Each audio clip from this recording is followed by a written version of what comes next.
All right, let's go to Jason, Bellflower, California. Hi, Jason. How are you today? Hi. I'm okay. How are you? Excellent. How can we help? I don't know.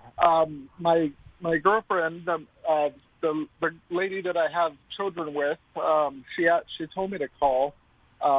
It's funny because just the last thing that I heard about just listen with two ears and stop trying to fix, like whoever just said that, kind of sums up my situation because my girlfriend is trying to fix me, so she asked me to call.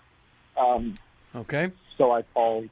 So what's going on I with don't you? know. What do you, if you were to really dig deep and say, here's the biggest struggle for me, what would that be? Finding any kind of like hope or joy in my life. Um, And the re- reason like that would be a struggle for you, what would you say would be the reason that would be such a huge struggle for you? I don't know. I don't know. It's nothing. It's Nothing not in your something. past that has really impacted your life more than something else? I don't have like any serious traumas or anything. I've had a pretty decent life.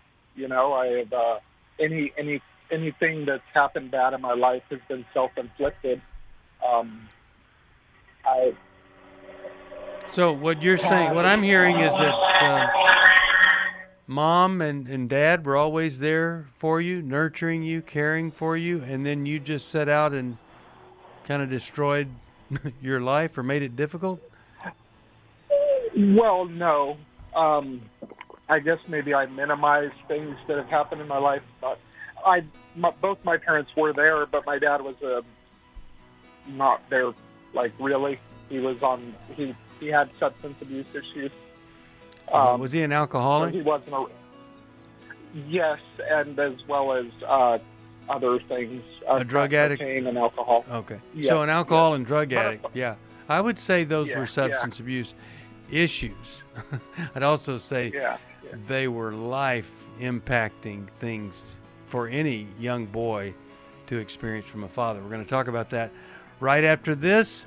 Listening to Steve Arterburn here with Dr. Sheri Keffer, Dr. Daniel Amen. The soul of a hero, our gift to you for a gift of any amount.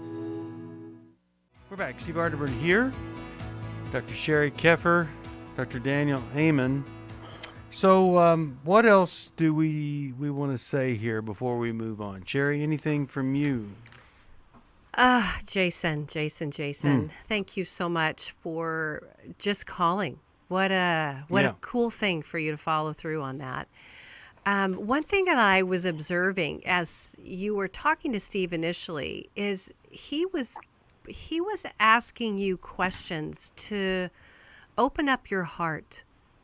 And that's not something that you had when you were growing up.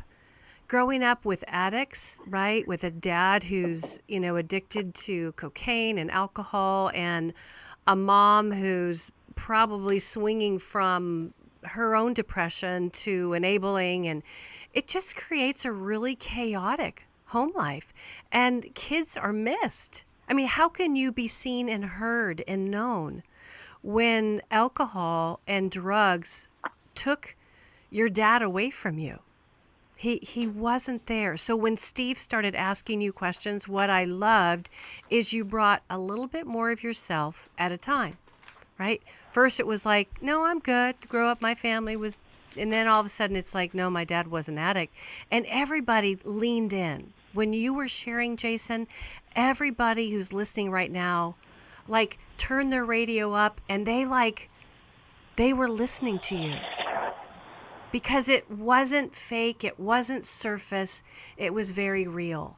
And I understand this, Jason, because I was in a group for a while. I have done my own 12-step journey, and I was in a recovery group. But you know what I did for the first 6 months of my recovery process? I like What's that? I went, and I hope you will just be kind to my heart when I say this, because I'm being as honest, and I'm kind of nervous to share it. But I went to impress. I faked it. Hmm.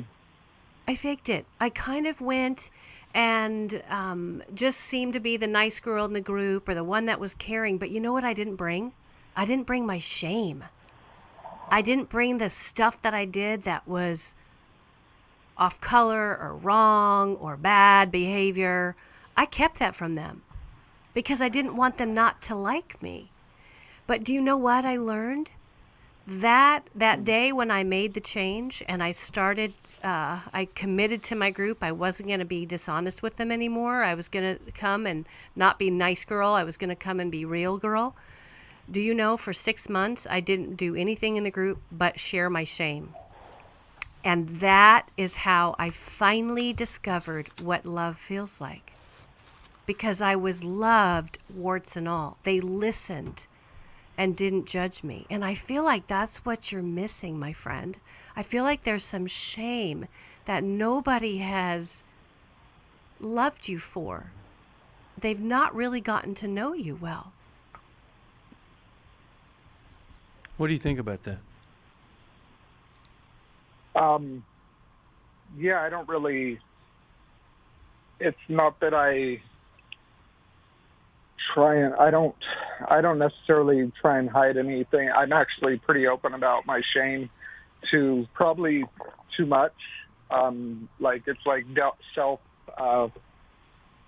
self-destructive. Like I know, I don't know. So let me ask you a question. This is going to feel kind of uncomfortable, but hang on here, my friend. So your girlfriend is not your girlfriend, is she? What is that? What is she? She's your former wife. She's your former wife. Right? Do you mean literally or figuratively? No. You had kids with her. Were you married to her? Yes. Were you married? No. Okay. No. But she's the mother of your kids. And one thing that you didn't share with us, and I only know this because our call screener, is that you struggled with drug abuse yourself. Yes. Now, my friend, why did you keep that from us? That's what I'm saying. It's like, I think people feel like they don't really get. You might feel like you're vulnerable, but I actually think I'm calling you up. I'm calling you out into a deeper vulnerability because I want to know you more. I guess it just hadn't come up yet.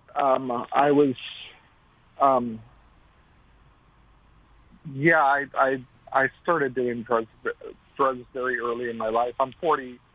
How old am I now? I lose track. I'm 40 years old now. I had been doing drugs longer than I had not, my whole adult life, pretty much starting when I was a teenager. And I thought that when I quit, when I went to treatment and I quit, I thought everything was supposed to get I was supposed to feel better, and it didn't go that way. And so I was calling to address the root of it. But yeah, I don't know. I wasn't trying to hide anything from you guys. I guess it just hadn't come up yet. Well, that was my point, is when you're in a 12-step recovery group, but if you were working with me as a therapist, I would dive deep. I would dive deep into the loss of your dad. I would dive deep into the depression that you're struggling with. I would do some EMDR with you so that I could help you cry and get into some of that deep loss that you've never tapped into. And the drugs, they just covered it up, my friend. You just numbed out with them. It was too painful to feel, so you numbed out. But Can I jump in? Yeah, go ahead. Because there's another big piece, and Jason, I'm so glad you called.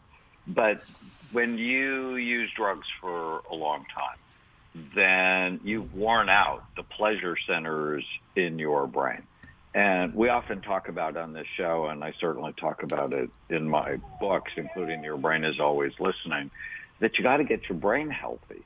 Because when you wear out the pleasure centers by abusing drugs, also by the chronic stress you experienced as a child, odds are your brain has been hurt.